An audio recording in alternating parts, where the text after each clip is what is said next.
In today's video, I'm going to show you how to flip webcam in OBS Studio.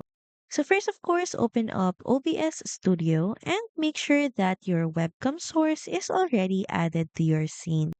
It's typically this video capture device. So here in the sources panel, right-click the video capture device, then hover your mouse on transform. Then next choose flip horizontal if you want to mirror it, or flip vertical if it's upside down. You'll see instantly the camera flip in the preview window. Now, if you need more control, you can also select Edit Transform,